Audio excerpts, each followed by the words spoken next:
आता है कि उतंक ऋषि को जब उनके गुरुदेव भगवान ने संपूर्ण शास्त्र श्रवण कराया,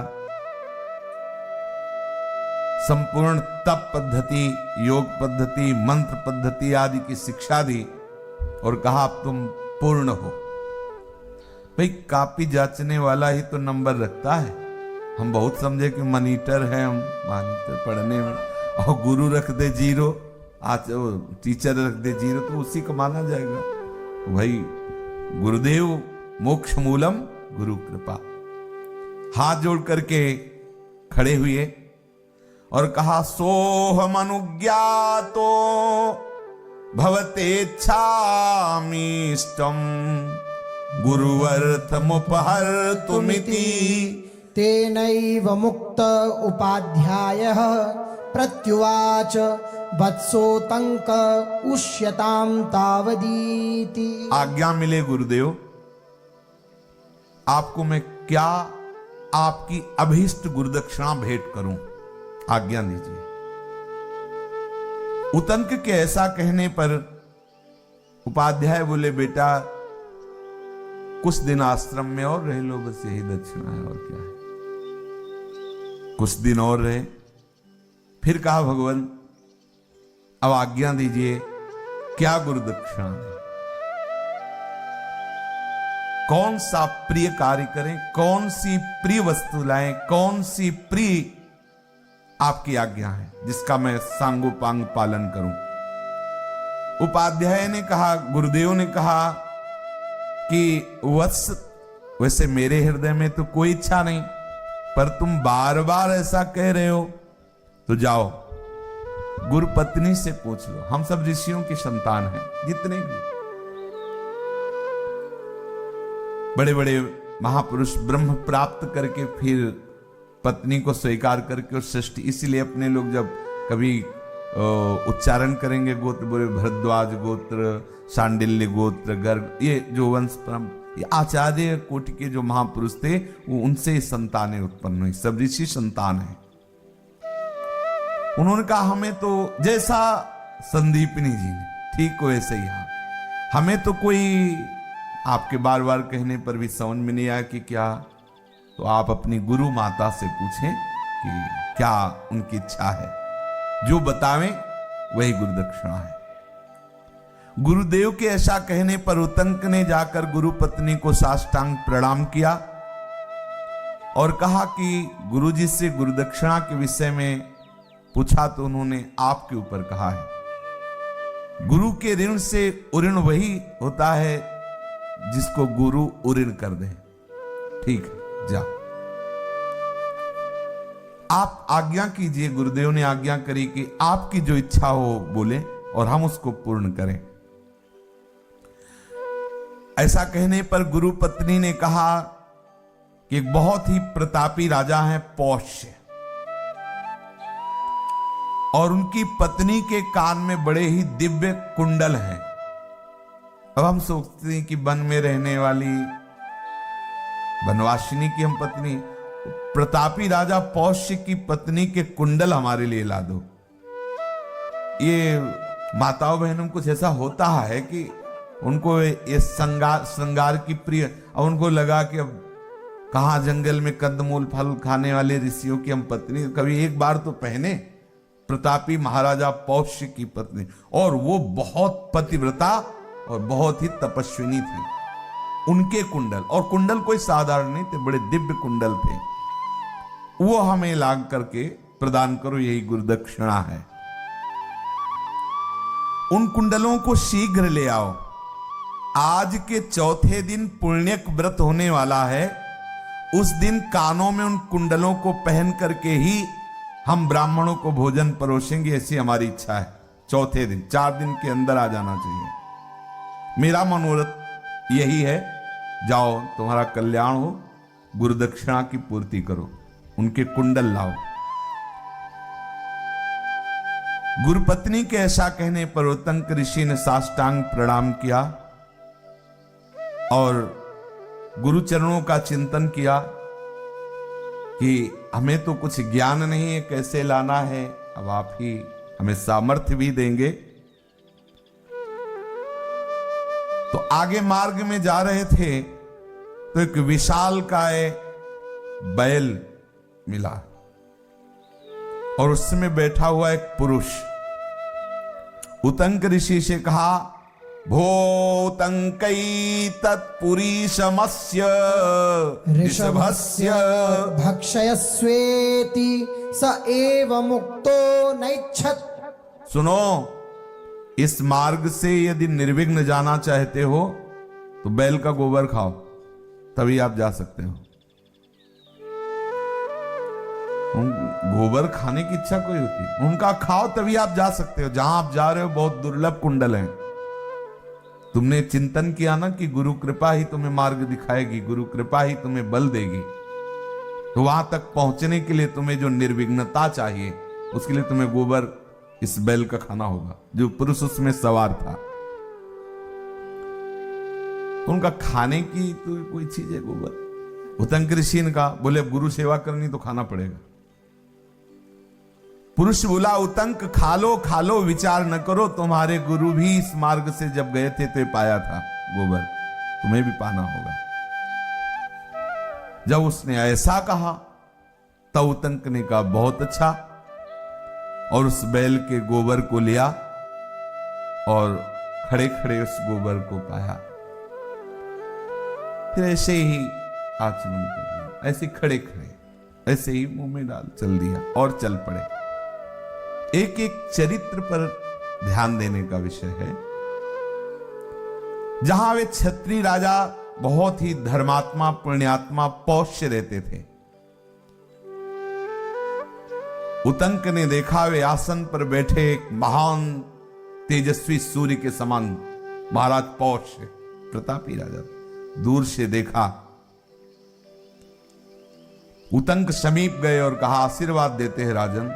अब ऐसा थोड़ी कि प्रणाम करते हैं राजन, तपस्वी तो अलग अलग मुद्रा होती। जैसे ऋषि किसी राजा के यहां जाते थे, पहले अगर किसी कार्य हेतु, कोई आज्ञा देने हेतु, कोई प्रजा पालन में अगर त्रुटि हो रही तो समझाने हेतु, तो जाके हाथ थोड़ी जोड़ते थे, राजन सुखी रहो, चिरंजीवी रहो, फिर वो तुरंत उतरे, प्रणाम किए, फिर वार्ता। ऐसे उनका नमस्कार ऐसे होता था। उतंक ने कहा, हमारा आशीर्वाद तुम्हारे साथ है महाराज पौष्य से, और मैं कुछ याचना करने यहां आया हूं। राजा तत्काल सिंहासन से उतरे। ब्रह्म ऋषि है उतंक ऋषि, यद्यपि नवीन अवस्था है, प्रणाम किया और कहा, भगवान याचना की क्या बात? मैं चक्रवर्ती सम्राट पौष्य तुम्हारा सेवक हूं, दास को आज्ञा कीजिए। उतंक ने कहा, मेरी गुरु माता ने आज्ञा करी गुरु दक्षिणा के लिए तुम्हारी पत्नी के कुंडल, वो दोनों कुंडल हमें चाहिए, आप दे दें, और ये देना आपके योग्य है। योग्य मतलब मैं पात्र हूं, ऐसा नहीं कि कुपात्र को दे रहे, इसलिए कहा, प्रमाणित किया कि मैं गुरु आज्ञा से आया हूं, गुरु माता को देना है, इसलिए मैं सुपात्र हूं, आप दे दें, तुम्हारे योग्य है ये बात। अरे ब्रह्मन, आप कैसी बात करते हैं? ये महल आपका, ये राज्य आपका, मांगने की आप जाइए महल में, आदेश कीजिए, रानी आपको तत्काल अपने कुंडल दे देंगे। आपको आदेश करना, मांगना थोड़ी है। अंतापुर में प्रवेश किया, पूरे महल में घूम आए, लेकिन रानी दिखाई नहीं दी। सोचा ऐसी भी मजाक। पौष्य राजा पूरे महल में कहीं रानी नहीं नजर आई। पौष्य के पास आकर बोले कि देना नहीं था तो ये झूठी बातें क्यों की कि मैं दास हूं, पूरा महल आपका, रानी आपकी आज्ञा में है, आप जाके आज्ञा कीजिए और कुंडल ले आइए। झूठी बात क्यों की, छल क्यों किया? आप जैसे धर्मात्मा राजा को शोभा नहीं देता। तुम महाराज हुआ क्या? बोले महल में महारानी है ही नहीं, कहीं भी नहीं, हमने देख लिया। उतंक के ऐसा कहने पर एक क्षण शांत हुए पौष्य और कहा, महाराज आप अपवित्र हैं, इसलिए हमारी रानी तपस्विनी और पतिव्रता है, इसलिए उसको वही देख सकता है जो पवित्र है। आप कहीं ना कहीं अशुद्ध है, विचार कीजिए और तब आप जाइए शुद्ध होकर के। छत्राणी पवित्रता है, पातिव्रत धर्म से युक्त है, और आप में अपवित्रता है, इसलिए आप उसे देख नहीं पा रहे। विचार क्या उनका, एक ही बात हो सकती है, रास्ते में गोबर खाया था आज और ठीक से कुल्ला करके आचमन नहीं किया। तो ध्यान दीजिए, चरणामृत और श्री आराध्य देव का उच्छिष्ट ये कभी जूठा नहीं होता। उतंक राजा से ठीक है ऐसा कह करके हाथ पैर धोए, भली भांति मुख कुल्ला किया। कुल्ला करना तभी कि जो आपने पाया है उसका प्रभाव नहीं रह जाना चाहिए, अच्छे से कुल्ला करके, और फिर आचमन जो किया जाए वो हृदय तक कम से कम पहुंचे। ऐसा 3 बार आचमन किया शुद्ध जल से, और आचमन के बाद फिर ऐसे अंगूठे के मूल से, शास्त्रीय सिद्धांत है, ऐसे ऐसे ऐसे मुख पोछा जाता है। फिर महल में गए, जे भी गए तो महारानी ने कहा ये स्वागत है आपका, और सीधे दर्शन।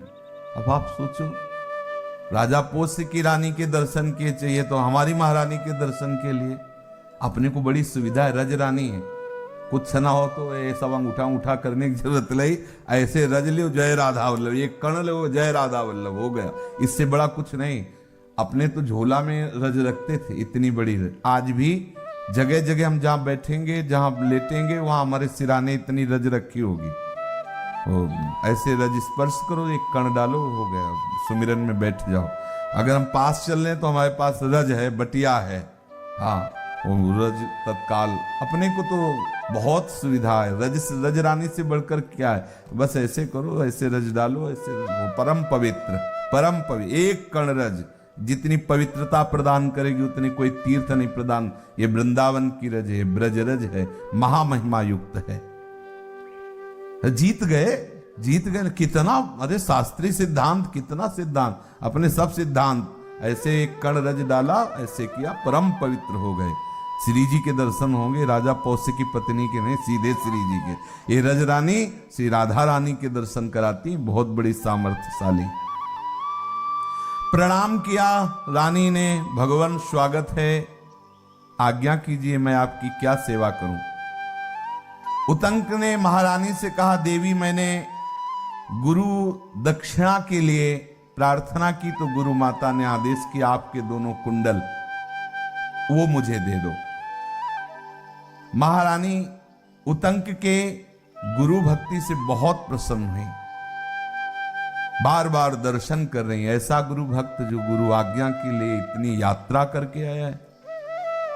नहीं अब कि भाई कुंडले चाहिए तो कहां से कुंडल आपके लावे भाई, अब ऐसा नहीं हो सकता, और कुछ बताओ, 2-4 दिन और सोहनी लगा देंगे आश्रम में, तो हम कहां से कुंडल लाएं, ऐसा हो जाए। वो चल पड़े, नहीं, दर्शन कर रहे रानी गुरु भक्त के, और कहा तुम्हारे जैसा सुपात्र कौन हो सकता है। अपने दोनों कुंडल उतारे और दिया और कहा, ब्रह्मन ये इतने महिमा में कुंडल हैं कि नागराज तक्षक नजर लगाए हुए, आप लेके निकलोगे तो सावधान रहना इस कुंडलों का अपहरण, क्योंकि दिव्य कुंडल, साधारण कुंडल नहीं है। वो प्रयत्नशील होगा आपसे कुंडल हटाने के लिए, ले जाने के लिए, इसलिए आप सावधान रहना, आपको बता दिया। रानी के ऐसा कहने पर उतंक ने कहा, देवी तुम निश्चिंत रहो, नागराज तक्षक मुझसे भिड़ने का साहस नहीं कर सकता। ऐसा कह करके कुंडल लिए और रानी के पास से आकर राजा पौष्य के निकट आए, बोले महाराज मैं बहुत प्रसन्न हूं, बस आप आज्ञा कीजिए मैं अपने गुरु सेवा में उपस्थित हूं जाकर के। पौष्य ने कहा, बहुत दिनों के बाद ऐसा तपस्वी वनवासी ऋषि हमारे यहां पधारा है, इसलिए ऐसे संपूर्ण भागवती गुणों से युक्त अतिथि का स्वागत करने से बहुत दिव्य प्रसन्नता होती है, वो मुझे हो रही है, वो आप थोड़ा समय दीजिए और प्रसाद पाके जाइए, ऐसा कहा। उतंक ने कहा, मेरा समय तो दिया ही है, मैं तो आया ही हूं आपके यहां, पर शीघ्रता कीजिए क्योंकि मुझे 4 दिन का समय मिला है। ये कुंडल पहुंचाने हैं, गुरु माता को देने हैं। और उन्होंने भोजन तैयार करवाया, सुंदर सुंदर सामग्री, और जो ही भोजन सामने आया उनको आभास हुआ कि भोजन अपवित्र है। ध्यान से जांचा तो देखा एक छोटा सा बाल का टुकड़ा पड़ा हुआ था। देखो, समझिए, वो आचमन सही से नहीं किए थे तो महारानी के दर्शन नहीं हुए। अब ये इतने पवित्र हैं कि भोजन सामने आया तो आभास होने लगा। सच्ची मानना, यदि आप सही शास्त्रीय पद्धति से चल रहे हैं तो आपका अंतःकरण इतनी सामर्थ्य से युक्त होगा कि आसपास का वातावरण तत्काल आपके हृदय में अंकित हो जाएगा। ये हो रहा है, ऐसा, ये व्यक्ति ऐसा, मतलब पूरा वहां बताना नहीं पड़ता ऐसे सब। क्योंकि जब सच्चिदानंद प्रभु ही तप हैं, वही मंत्र हैं, वही शास्त्र हैं, जब उनके अनुसार चल रहा है तो उनको आभास हुआ कि भोजन अपवित्र है। क्या उसमें देखा? बाल का टुकड़ा है। ये सावधानियां रखनी चाहिए। भोजन में बाल पड़ना अभक्ष हो जाता है, उससे नहीं पाना चाहिए जिसमें ये बाल पड़ जाए ऐसे। इसीलिए भोजन बनाने वाली माताओं बहनों को चाहिए कि कोई वस्त्र बालों में लपेट कर बांध करके ही रसोई सेवा करें। ठाकुर सेवा में जो रसोई सेवा करनी है तो जो गृहस्थ माई जन है उनको वो ऐसे कुछ टोपी या कुछ ऐसे कपड़े से बांध लेने चाहिए जिससे बाल भोजन में ना गिरे। अगर बाल गिर जाता है तो ना प्रभु को भोग लगाने योग्य होता है और ना किसी वैष्णव संतजनों की सेवा में देने योग्य, अपराध लगता है। मान लो वो तो इतने प्रभावशाली हैं कि समझ गए, अगर आपका कोई ऐसा प्रसाद जिसमें बाल है और संतजन पाए और बाल निकला ऐसे, मान लो कुछ वैष्णवता के कारण ना बोले तो भी आपके द्वारा दिया हुआ अभक्ष, इसलिए आपके सुकृत नष्ट हो जाएंगे, इसलिए सावधान रहे।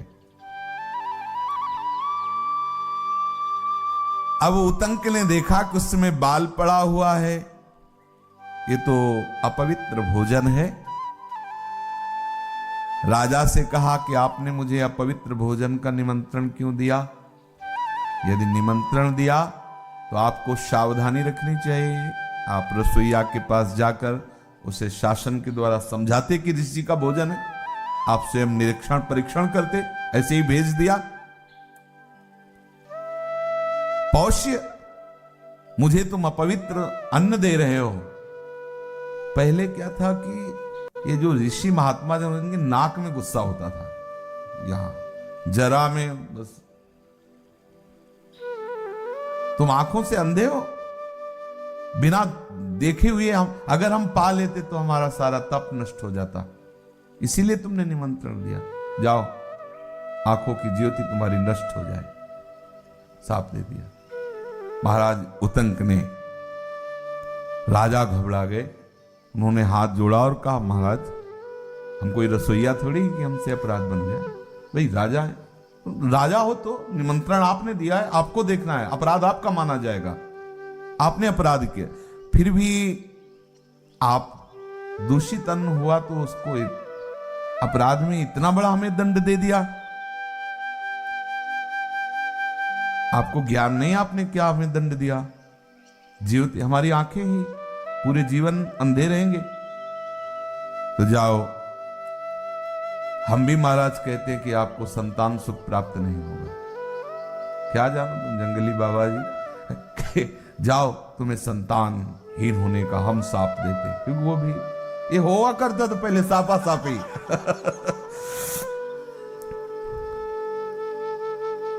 तब उतंक ने कहा, फिर अपराध कर रहे हो भाई, एक तो भोजन गलत दिया और ऊपर से तुम हमको संतानहीन होने का साप दे दिया, ये उचित नहीं था।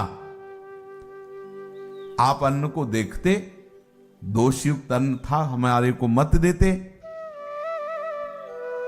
आपने ऐसा कैसे साप दे दिया कि संतानहीन हो जाओ? दोनों आपस में एक दूसरे से फिर सुलह हुए। राजा ने कहा, किसी खुले केस वाली स्त्री ने रसोई सेवा में सहयोग किया और उसका बाल उसमें आ पड़ा, इसलिए क्षमा कीजिए। ये अपवित्र इसीलिए हो गया। तो ये सावधानी रखनी चाहिए वैसे प्रत्येक माता बहन को रसोई बनाते समय कि वो अपने बालों को सुव्यवस्थित कर ले। आप कृपा कीजिए जिससे मैं अंधा ना हूं, पूरे जीवन भर अंधा रहने पड़े। राजन, मैंने कभी जीवन में झूठ नहीं बोला, इसलिए मेरे वचन कभी असत्य नहीं हो सकते। पर यह जरूर है कि आपको दुख हुआ कि अपवित्र भोजन है, आपने माना, गलती हुई, थोड़े दिन बाद फिर नेत्र ज्योति आ जाएगी। थोड़े दिन तो रहोगे, फिर नेत्र ज्योति आ जाएगी। तो देखो, तुम भी ऐसा कहो कि तुम्हारा भी श्राप पूरा लागू ना हो। हाँ, पौष्य ने उतंक से कहा कि मैं सांप को लौटाने में असमर्थ हूं।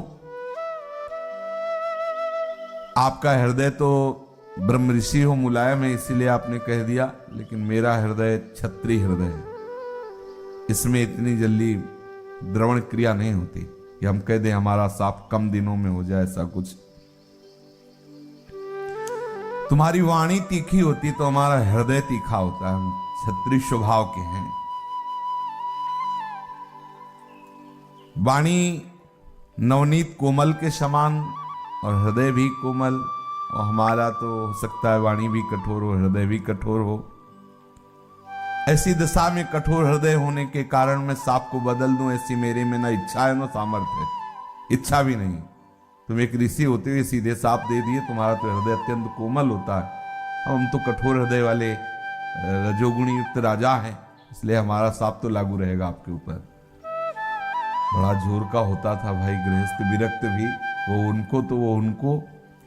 उतंक बोले, राजन, आपने अन्न की अपवित्रता देखी, मुझसे क्षमा मांगा, अनुनय विनय की, तो आपको हमने फिर क्षमा भी तो कर दिया कि आपके नेत्र आ जाएंगे। तो आपने मुझे संतानहीन होने का श्राप दिया, ये ठीक है नहीं, कसक रहा है। हमारे भी वंश में तो तेजस्वी कोई महात्मा होते। आपका श्राप मैं अपने तपोबल से नष्ट करता हूं, लागू ही नहीं होगा। जाओ, सिद्धांत है। आपने मुझे अतिथि रूप से निमंत्रित किया, अपवित्र अन्न दिया, इसलिए हमने श्राप दिया। आपने स्वीकार किया, इसलिए सांप को हमने कम कर दिया। कुछ ही दिनों में आंखों में तेज आ जाएगा। आपसे हम फिर कह रहे हैं कि बिना अपराध के आपने ऐसा हमारे लिए सांप दिया। तो आपने कहा हमारा हृदय कठोर है, हम कम नहीं कर सकते, तो हम अपने तपोबल से आपके सांप को नष्ट करते, लागू ही नहीं होगा हमारे ऊपर। अब इतना सामर्थ्यशाली महात्मा, जाओ तुम्हारा मंगल हो राजन, ऐसा भी कहा। ऋषियों की महिमा हो, तुम्हारा मंगल हो, क्योंकि कुंडल गुरुदक्षिणा दी है, इसलिए तुम्हारा मंगल हो। कुछ दिनों में ज्योति आ जाएगी, अच्छा रहेगा। अब वो चले तो मार्ग में एक नग्न व्यक्ति को दिखाई दिया, जो बार बार दिखाई देता, छिप जाता। उनको याद आया कि महारानी ने कहा था कि वो तक्षक नाग एक कुंडल लेने की चेष्टा करेगा। ध्यान देते जाना, किसी भी आज्ञा की पूर्ति में कितने विघ्न आते हैं, कोई साधारण नहीं होता। भगवत मार्ग कितने आपके नहीं विघ्न आते, देखो ना, पग पग पर सामर्थ्य भी प्रभु ही देते हैं। कुछ दूर जाने पर उतंक ने उन कुंडलों को जलाशय के किनारे रखा और स्वयं लघुशंका लगी थी, क्योंकि ऐसे पवित्र कुंडल लेके लघुशंका नहीं कर सकते थे। तो अब हमने तो देखा कि माला भी चल रही, लघुशंका भी हो रही है।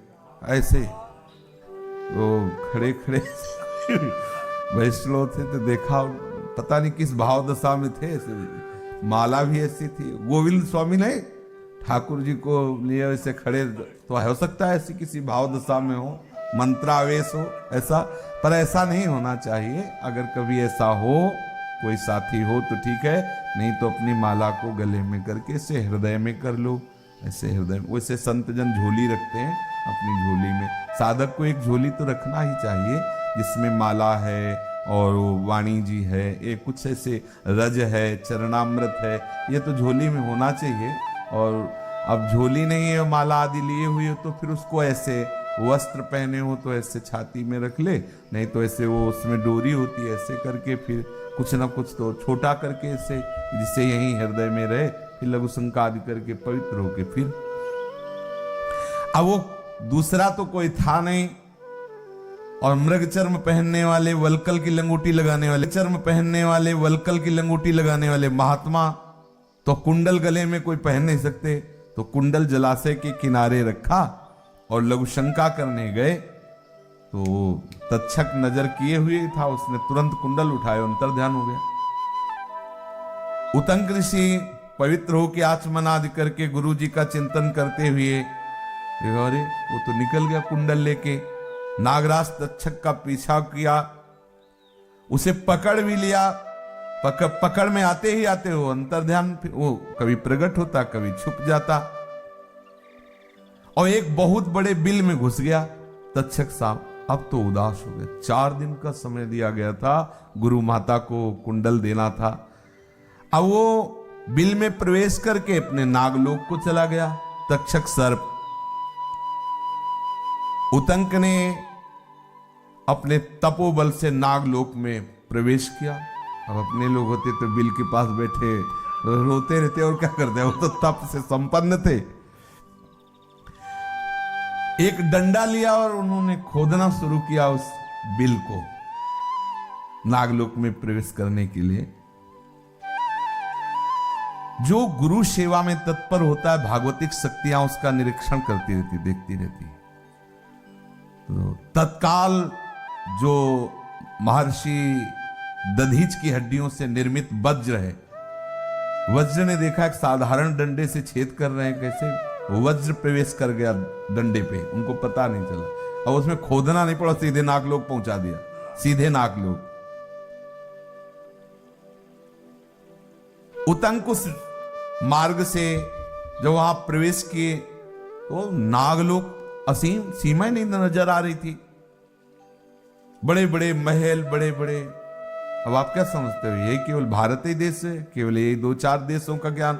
कितने लोक अनंत ब्रह्मांड। अब नागलोक है नीचे, और वहां भी महल बने हुए हैं बड़े बड़े, सब मणियों से सुसज्जित,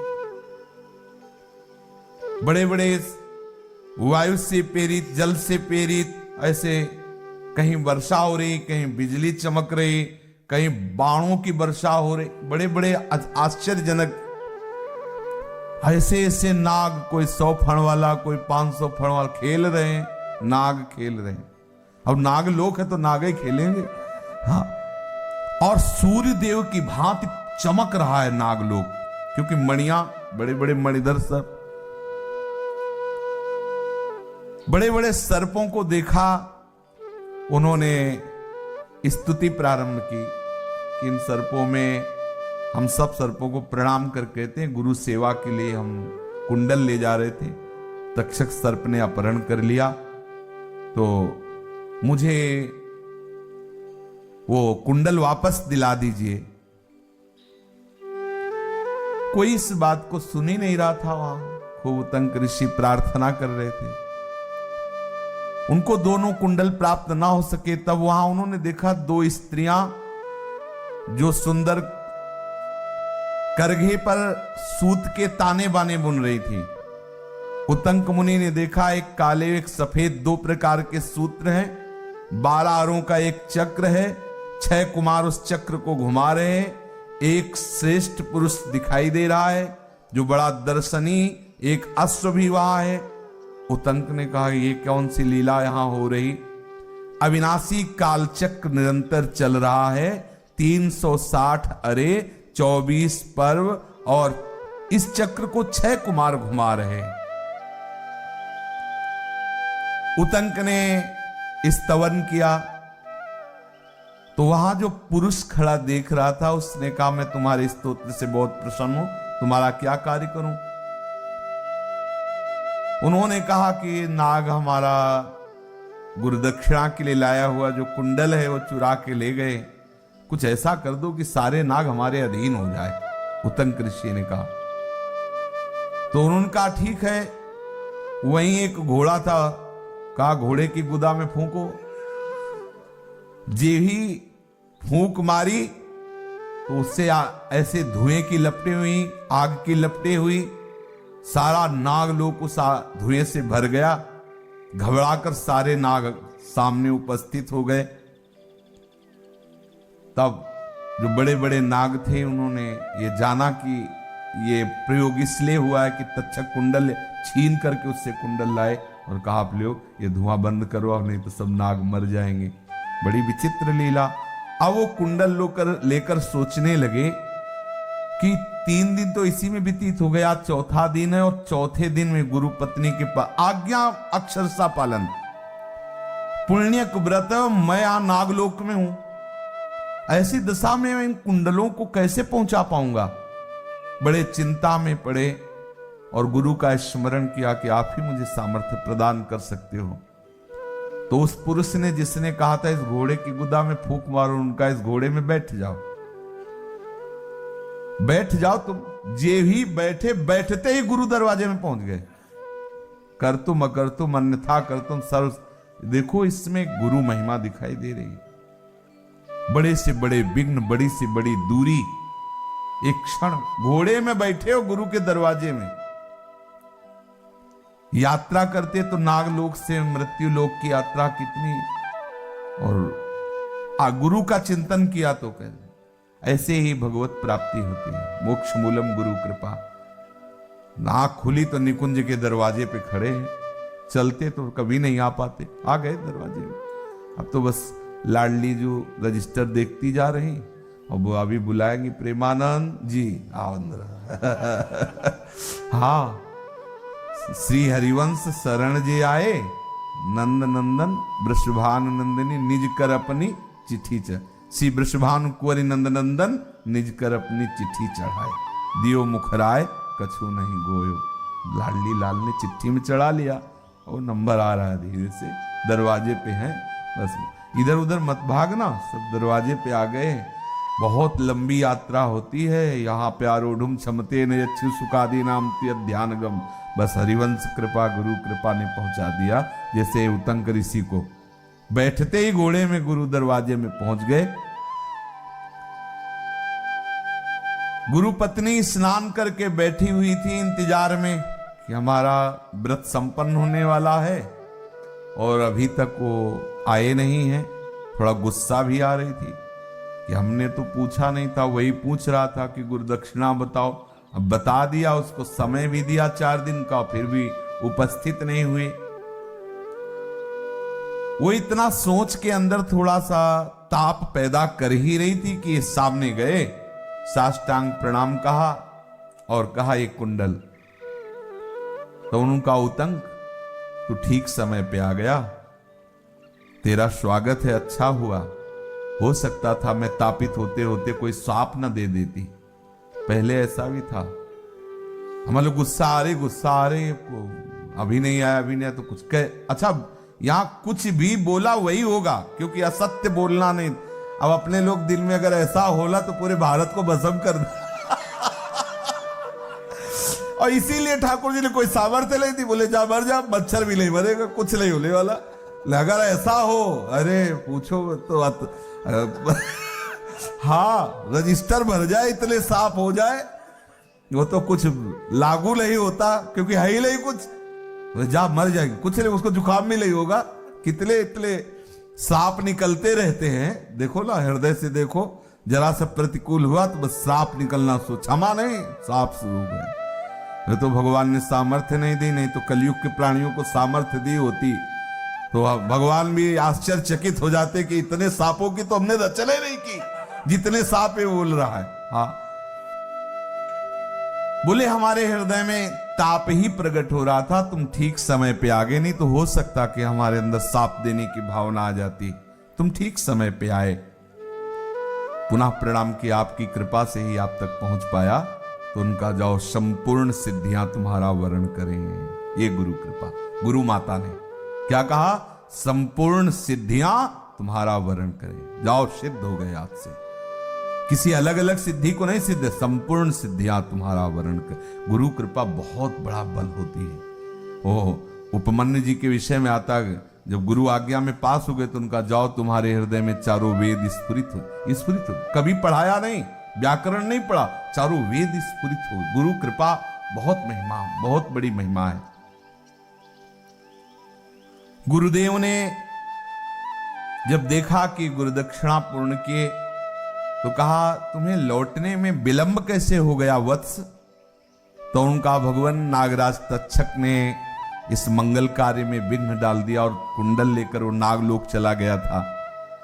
प्रभु मैंने वहां दो स्त्रियां देखी जो करघे पर सूत रखकर कपड़ा बुन रही थी। उस करघे में काले और सफेद रंग के सूत थे। वो सब क्या था प्रभु? एक चक्र देखा 12 आरे का जिसे 6 कुमार घुमा रहे थे, वो क्या था? एक पुरुष देखा, वो कौन था? एक बहुत बड़ा घोड़ा देखा, वो कौन था? इधर से जाते समय मार्ग में एक बैल देखा, जो उस पर पुरुष सवार था। उसने कहा गोबर खा लो, तुम्हारे गुरु ने भी खाया था। ये सब क्या था गुरुदेव? मैं आपके श्रीमुख से ये रहस्य जानना चाहता हूं, आपकी आज्ञा पूर्ण करने में ये जो मिल, ये कौन था? तब उन्होंने कहा गुरुदेव ने कि जो 2 स्त्रियां तुम्हें दिखाई दे रही थी वो धाता और विधाता नाम की स्त्रियां थी। काले और सफेद तंतु दिन और रात थे। 12 आरों से युक्त जो चक्र तुमने देखा 6 कुमार घुमा रहे थे, वो 6 ऋतुएं थी, 12 महीने थे। और जो चक्र था वो संवत्सर था। जो पुरुष था वो त्रिभुवनपति पर्जन्य, और जो घोड़ा था वो साक्षात अग्नि। और इधर से जाते समय जो तुम्हें बैल दिखाई दिया, वो बैल साक्षात धर्म स्वरूप नागराज एरावत, और उसका जो गोबर वो अमृत। इसीलिए नागलोक में जाने पर भी वहां किसी भी विषधारी का विष प्रभाव तुम्हारे ऊपर नहीं चढ़ा। तुम्हें कोई मार नहीं सकता, वो अमृत मिल गया। समझ रहे हो? गुरु आज्ञा में पालन करने पर सबसे पहले अमृत दिया जाता है। कोई इसे परास्त नहीं कर सकता। नामामृत, वहां तो वैदिक मंत्र है, यहां नामामृत, भगवान नामामृत। कौन परास्त कर सकता है? श्री प्रहलाद जी अपने मित्रों से यही कहते हैं, हमारे पास जो सुरक्षा कवच है वो नाम है, नाम। त्रिभुवनपति तुम पर कृपा करने के लिए ही आज्ञा की थी कि गोबर खा लो, अर्थात अमृत। वो अमृत था। जो गुरु आज्ञा का पालन करता है, सारे दैवी शक्तियां उसका सहयोग करती हैं। यही कारण है कि तुम ऐसे दिव्य कुंडल लेकर यहां तक आने में समर्थ हुए। सौम्य जाओ। अब हम तुम्हें आशीर्वाद देते हैं कि समस्त कल्याण भाजन बनो, तुम्हारा सदैव मंगल हो। बस यही पद्धति आचार्य परंपरा से, गुरु परंपरा से चली आ रही, जिसका निर्वाह प्रभु श्री कृष्ण स्वयं कर रहे हैं। भगवान श्री कृष्ण बलराम ने अपने गुरुदेव से जब गुरुदक्षिणा के लिए कहा तो उनका गुरु माता से आज्ञा लो। गुरु माता ने कहा हमें मरा हुआ पुत्र वापस ले आओ। ये ऐसा मत समझिए कि आप गुरु मंत्र ले लियो, मनमानी आचरण करके आप घूमे जैसे भी परिस्थितियों। अरे भाई मंत्र तो मिल, कुछ नहीं होने वाला। मंत्र जपने पर भी विपरीत दिशा, विपरीत दशा, विपरीत भाव आपको घेर लेंगे, क्योंकि मर्यादा है।